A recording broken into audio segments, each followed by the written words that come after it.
Assalamualaikum warahmatullahi wabarakatuh. Nama saya Vira Latifah, Prodi Akuntansi, kelas C semester 1, NIM 290225020, dosen Pak Taufan Nugroho, SSI, MM. 1. Pendahuluan 1.1 Latar belakang etika bisnis. Etika bisnis sebagai seperangkat nilai tentang baik, buruk, dan salah dalam dunia bisnis berdasarkan pada prinsip-prinsip moralitas. Dalam arti lain, etika bisnis berarti seperangkat prinsip dan norma di mana para pelaku bisnis harus berkomitmen dalam bertransaksi, berperilaku, dan berelasi guna mencapai tujuan-tujuan bisnisnya dengan berdasarkan etika. 1.2 Sasaran dan ruang lingkup etika bisnis. 1. Mengimbau para pelaku bisnis untuk menjalankan bisnis secara baik dan etis. 2. Menyadarkan masyarakat akan hak dan kepentingan mereka yang tidak boleh dilanggar. 3. Berbicara mengenai sistem ekonomi yang menentukan etis tidaknya suatu praktek bisnis. 2. Landasan teori. 2.1 Pengertian etika dan bisnis. Etika bisnis merupakan cara untuk melakukan kegiatan bisnis yang mencakup seluruh aspek yang berkaitan dengan individu, perusahaan, dan juga masyarakat. Etika bisnis dalam suatu perusahaan dapat membentuk nilai, norma, dan perilaku karyawan, serta pimpinan dalam membangun hubungan yang adil dan sehat dengan pelanggan atau mitra kerja, pemegang saham, masyarakat. Perusahaan meyakini prinsip bisnis yang baik adalah bisnis yang beretika, yakni bisnis dengan kinerja unggul dan berkesinambungan yang dijalankan dengan mentaati kaidah-kaidah etika sejalan dengan hukum dan peraturan yang berlaku. 2.2 Teori-teori etika bisnis. 1. Etika deontologi menekankan pada kewajiban manusia untuk bertindak secara baik terlepas dari tujuan atau akibat. 2. Etika teleologi mengukur baik buruknya suatu tindakan berdasarkan tujuan yang mau dicapai dan akibat yang ditimbulkan. 2.3 Pendekatan stakeholders.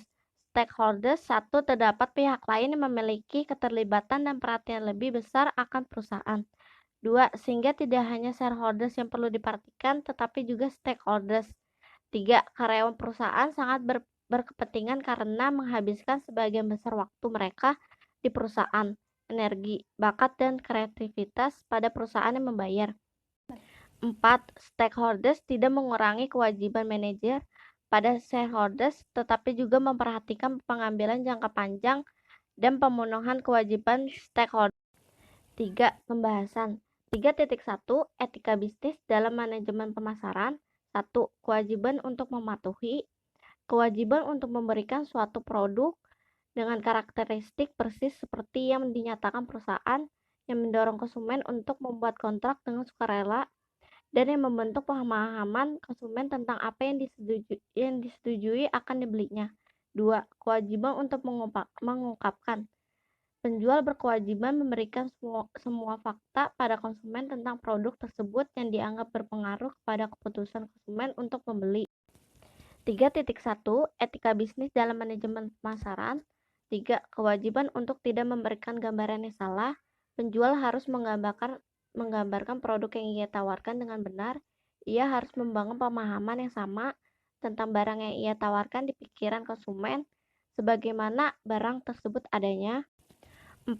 Kewajiban untuk tidak memaksa. Penjual berkewajiban untuk tidak memanfaatkan keadaan emosional yang mungkin mendorong pembeli untuk bertindak secara irasional dan bertentangan dengan kepentingannya, tidak memanfaatkan ketidaktahuan, ketidakdewasaan, kebodohan, atau faktor lain yang mengurangi atau menghapuskan kemampuan pembeli untuk menetapkan pilihan secara bebas.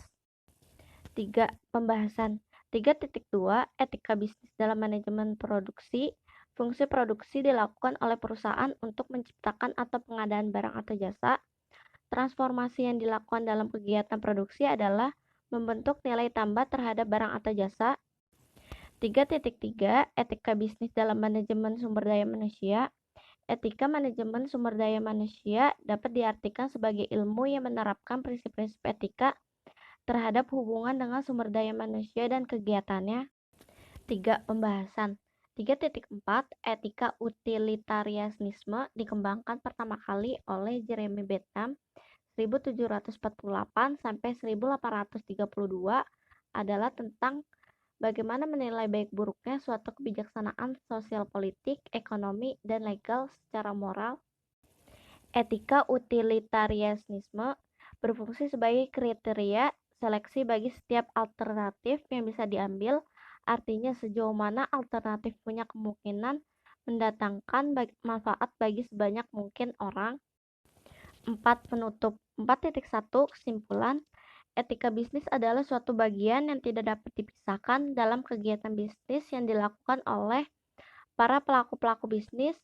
Masalah etika dan ketaatan pada hukum yang berlaku merupakan dasar yang kokoh yang harus dimiliki oleh pelaku bisnis dan akan menentukan tindakan dan perilaku bagaimana yang akan dilakukan dalam bisnisnya.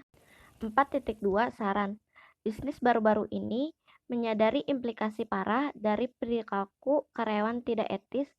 Sebagai tanggapan, banyak bisnis telah mulai melatih karyawan mereka untuk membuat keputusan etis dan menetapkan kode etik perusahaan. Pesan dari bisnis saat ini adalah karyawan yang jelas harus mampu membuat keputusan etis untuk melindungi bisnis dari tanggung jawab hukum dan memaksimalkan keuntungan jangka panjang. Sekian dari saya ucapkan terima kasih. Wassalamualaikum warahmatullahi wabarakatuh.